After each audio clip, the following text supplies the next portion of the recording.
जय भीम। दोस्तों, आज मैं आप लोगों को संविधान के मूल अधिकार के बारे में बताऊंगा। साथियों, आप लोग वीडियो को पूरा देखिएगा ताकि आप लोगों को पता चले आपका मूल अधिकार क्या है। चलिए साथियों, शुरुआत करते हैं। मूल अधिकार। साथियों, भारत देश के संविधान में मूल अधिकार भारत के नागरिकों के लिए दिया गया है।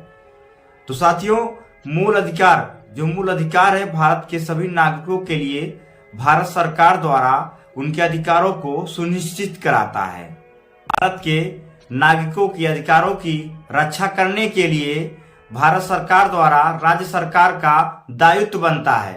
साथियों, यह अनुच्छेद और भारत के सभी नागरिकों को यह बात पता होना चाहिए कि भारत देश के संविधान में उनको साथियों जो पहला मूल अधिकार है वह समानता का अधिकार है, और जो दूसरा है वह स्वतंत्रता का अधिकार है, तीसरा है वो शोषण के विरुद्ध अधिकार, चौथा है धर्म और संस्कृति एवं शिक्षा स्वतंत्रता का अधिकार, और जो पांचवा है व्यक्ति का अधिकार, और जो छठवां है वो संवैधानिक अधिकार है। ये 6 अधिकार सभी भारत के नागरिकों को पता होना चाहिए कि भारत देश के संविधान में उनको 6 मूल अधिकार मिले हैं। संपत्ति का जो अधिकार है 1978 को भारत देश के संविधान द्वारा 44वां संशोधन किया गया है। मूल अधिकार है वो भारत के सभी नागरिक समाज के सभी लोकतांत्रिक अनुच्छेद 13 के अनुसार इस देश में लोकतांत्रिक तरीके से समानता, और जो मूल अधिकार है वह भारत के सभी नागरिकों के लिए स्वतंत्रता, समाज के लिए लोकतांत्रिक अनुच्छेद 13 के अनुसार यहाँ समता और समानता की रक्षा करने के लिए दिया गया है।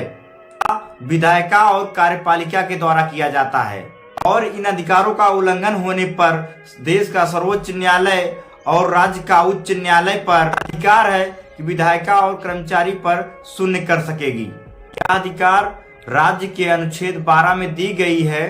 भाषा के अनुसार न केवल एवं राज्य सरकार द्वारा विधायिका एवं कार्यपालिका एवं सरकार संस्थानों, सार्वजनिक कार्य करने वाले या अन्य एजेंसी संस्थानों के विरुद्ध बड़े पैमाने पर किया जा सकता है। और जो मूल अधिकार होते हैं वह संपूर्ण नहीं होते हैं तथा वे सार्वजनिक हितों की रक्षा करने के लिए उचित प्रतिबंधों के अधीन होते हैं। सर्वोच्च न्यायालय ने अपने मूल अधिकारों को संशोधन भी किया जा सकता है। किसी तरह संविधान के बुनियादी ढांचे पर उल्लंघन होता है तो एक समीक्षा के अधीन मूल अधिकारों को संसद के प्रत्येक सदन में 2/3 बहुमत से पारित संवैधानिक संशोधन के द्वारा बढ़ाया या घटाया जा सकता है, किया जा सकता है। साथियों, यह चीज सबको पता होना चाहिए।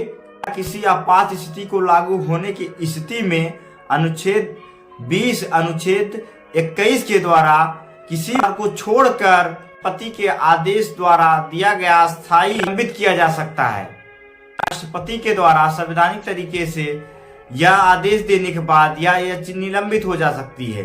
अनुच्छेद 20 और 21 के अधिकार के परिवर्तन के पर जाने पर रोक लग सकती है।